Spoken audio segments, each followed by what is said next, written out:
Hi, everyone. Good morning. My name is Justine Lee.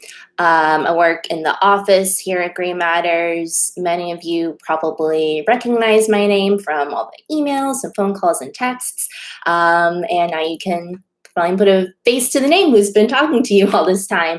Anyways, thank you so much for joining us for episode number 4 of this webinar series. Just to give some people some more time to come in, I'm going to tell you all about the webinar in case some of you are new to coming to the webinar. So this is called Maintaining Mindfulness and Connection During COVID-19.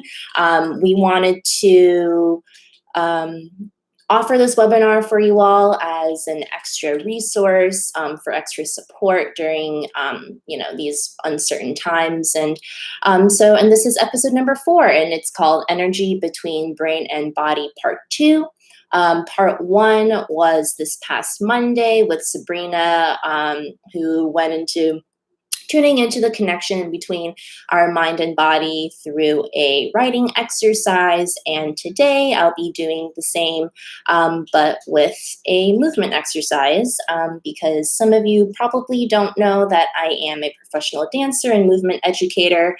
So I'm really excited to bring this physicalize what we've been talking about through this exercise. So it's called the BrainDance, which was first developed by Anne Green Gilbert, who is a renowned dance and movement educator, and she founded the Creative Dance Center in Seattle. In 2000, she developed the BrainDance, which has been used in a lot of different studios and schools and homes all around the world. Essentially, it's based on the 8 movement developmental patterns in an infant's first year of life. With an infant, they're doing these movement patterns on their tummy on the ground, but we can do the same movement patterns standing or sitting or, on the ground as well. It's less of a typical dance and more of an integrative warm-up, because it connects the mind and body through these innate movement patterns that are important to not just your physical development, but also play a role in your emotional development as well. The brain dance can be used before a test or an intensive cognitive task, in the middle of working, if you need to take a break, or at the end of your day as sort of rest and recuperation. Essentially, it can be tailored to meet your needs, whatever it is, whether you need to energize and invigorate, or if you need to rest and relax. Just the overarching goal of the brain dance is to integrate the mind and body with intentional and specific movement.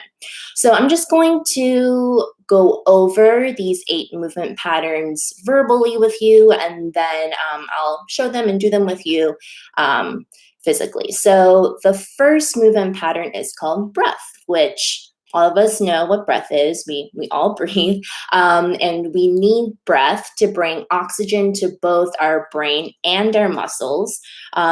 Movement is derived from breath, and so really focusing on that breath can also help ease feelings of stress that you might have.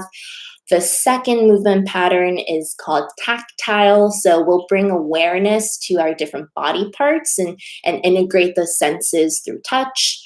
The third movement pattern is called core distal. So core meaning, like our literal core or the center of our body, and distal meaning body parts or distance away from the center of our body. So our fingertips are distal body parts because they're far from the center of our body. So in this core distal movement pattern of the brain dance, you're going through a pattern of curled and stretched exercises, which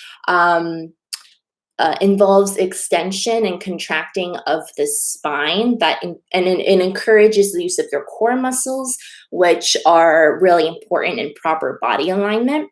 And also this sort of curling and stretching also, especially with infants, starts to introduce the idea of two-ness. So meaning self and others, two-ness.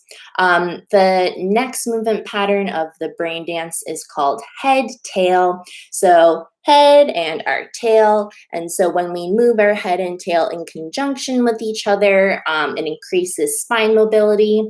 The next movement pattern is called upper lower, which refers to the upper half of our body, such as head, shoulders, arms, neck, torso, and the lower half of our body, which are, our legs, hips, feet, and ankles. And so when we isolate our body halves in this way, we learn a lot more about how they work together, and also when we ground our body halves, it also is helpful for emotional stability as well. And then the next movement pattern is called body signs, so right and left. When we work on moving our body sides, it also encourages equal strength and mobility on both sides, which is important for coordination. And at least with infants, body sides also supports horizontal eye tracking. The second to last movement pattern is called cross-lateral. So lateral means our sides, so we're crossing our midline by moving body parts that are on opposite sides of the body. And this builds pathways between the right and left sides of our brain. And it also encourages robust thinking because it involves more three-dimensional movement. And then the last movement pattern of the brain dance is called vestibular.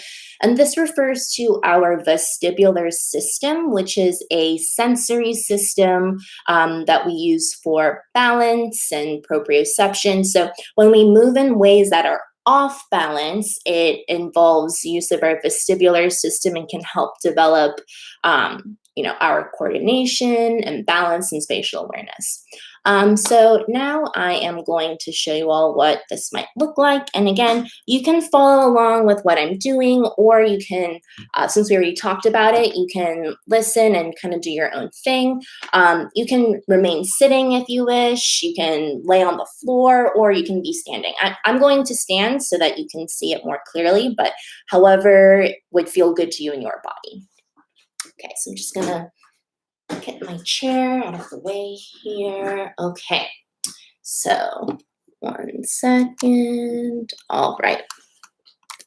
Okay, so again, the first one is breath. So we're just going to take a big, deep inhale in and out. And in and out. One more big deep breath in and out. And then we're going to go into tactile. And so you can bring your hands together and squeeze really, really, really, really hard. Feel that pressure building between your hands. You can release that pressure. And then you bring your palms together again, and you can build some heat and friction. And then release it. And then we'll just start by gently patting the tops of our fingers, up our hand, forearm, up to our shoulder, and then across and down the other arm. And you can continue patting, or you can move into maybe some gentle squeezes. And this is when we can really start to utilize the brain dance for however our body needs individually. So, I'm feeling some tension in my lower back here. So I'm going to use this tactile portion of the brain dance to massage my lower back here. Or maybe you want to ground yourself this morning, and you can do this through the tactile portion of the brain dance also, maybe by brushing the tops of your legs, grounding your legs. And here, I'm still really thinking about breath as well, and I I'm visualizing bringing breath to any parts of our body that we want to ease and relax. Okay, so then the next movement pattern is core distal. So again, that's going to be curled and stretched movements, like so. So this will be core. We're moving towards our core, and then distally, and then core and distal. So this should feel really good. It's us just stretching your whole body. I'm really not thinking about the shapes that I'm making, and I'm really just thinking about how it feels in my body and what feels good to me. Okay, so then the next movement pattern is head, tail. So head and tail. I like to start by having my hands on my hips like so, and I'm going to move to the side so you can see me more clearly. So we're going to move our head and our tail together like so, forward and back. And I'm really thinking about how these two ends of my spine are connected. This is really nice to do on the floor, on your hands and knees. I'm gonna stay facing side. So this is a common posture that's found in yoga. And in yoga, it's called cat-cow. And so again, I'm thinking about my head and tail, and my head and tail. My head and tail, and my head and tail. And you can also move your spine or your head and tail sideways, like so, right and left. Just swaying my body side to side. Next is upper, lower. So here, we can introduce or integrating more body parts in our movement. So I'm just going to start by grounding my lower half and moving just my upper half. And I'm just going to start with some really simple movements. So arm swing, shaking my hands, maybe some shoulder rolls. And when your upper half starts to feel a little bit more warm, you can integrate more complex movement. So again, I'm moving just my upper body, and I'm really not thinking too hard about the exact movements that I'm doing.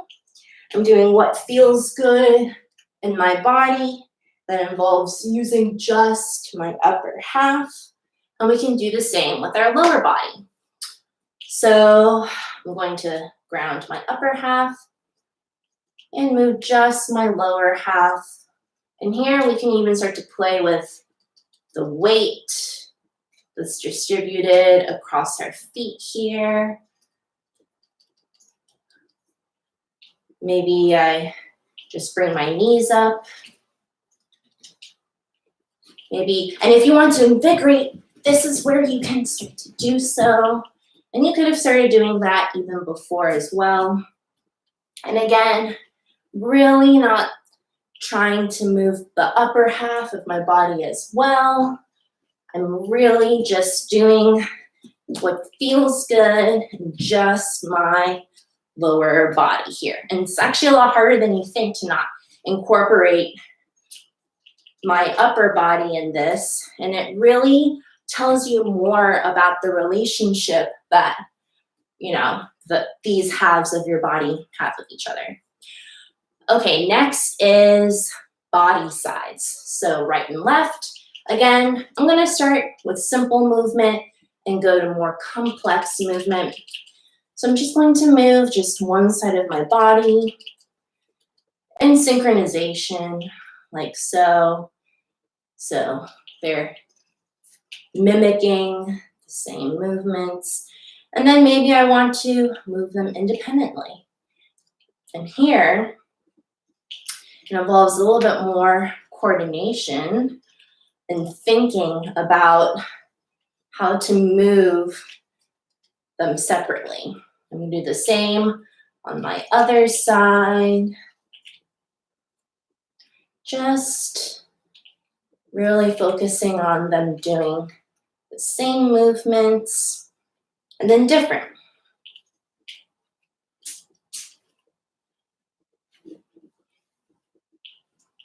And then next is cross lateral. So this basically means moving in, oh, I forgot one thing about body sides. So with body sides with infants, it looks like crawling.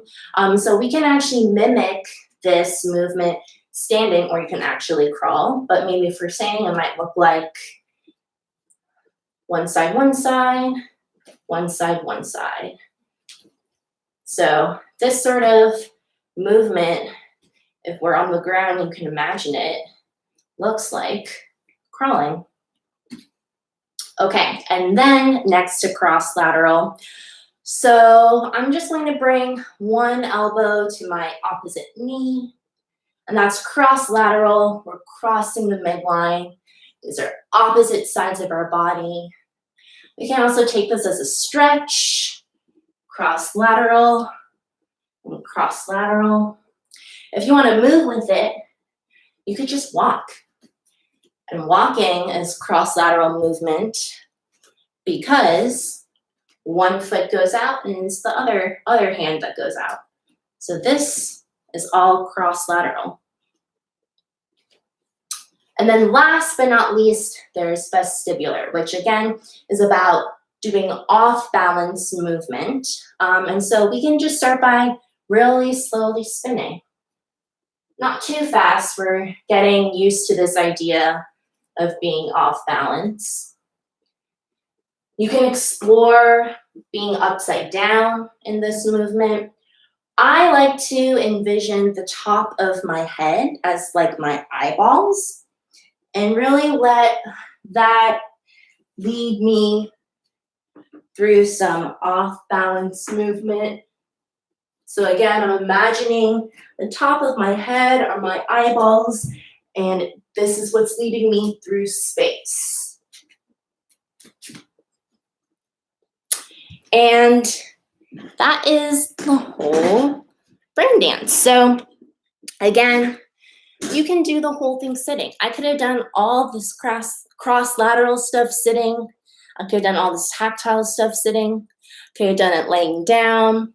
I could have really made the movement more invigorating if I wanted to wake myself up or bring my heart rate up, or I could have even slowed everything down. So it's however you feel or you want the movement to serve you, and how your body is feeling. So I also made some videos for you all with some stretches that you might find helpful during this time when we're all quarantining and staying inside a lot. And I am a dancer, so stretching is a really important part of my life. But I think a lot of times we forget that it's important to stretch and warm up our bodies, even just for daily life, just for sitting and standing and things like that. And especially during this time when there might be different things coming up in your body for you, your body might be feeling differently. It's more important than ever to really maintain, feeling as good as possible in our bodies. So with those videos, you can go to the link that's in the description of this live stream. I'm also going to live chat it to you. You can scroll to the bottom and click on the image there, and it'll bring you to a folder with a few different videos. You can also check out the resources from our other webinars on this page as well. And kind of the main point that I want to mention again with both the brain dance that we just did and the stretches I'm doing in my videos is that you don't need to be super flexible or super athletic to be doing these movements, because it's really focusing on using your mind to intentionally think about the movement that you're doing. And that really brings about this body awareness, and you learn a lot about how your own body feels and how your own body moves, and that in turn can tell you a lot about how you're feeling as well, since our emotions and feelings can be linked so closely with movement. So you can also email us with any questions that you might have. There's an email address I also included in the description of the live stream there.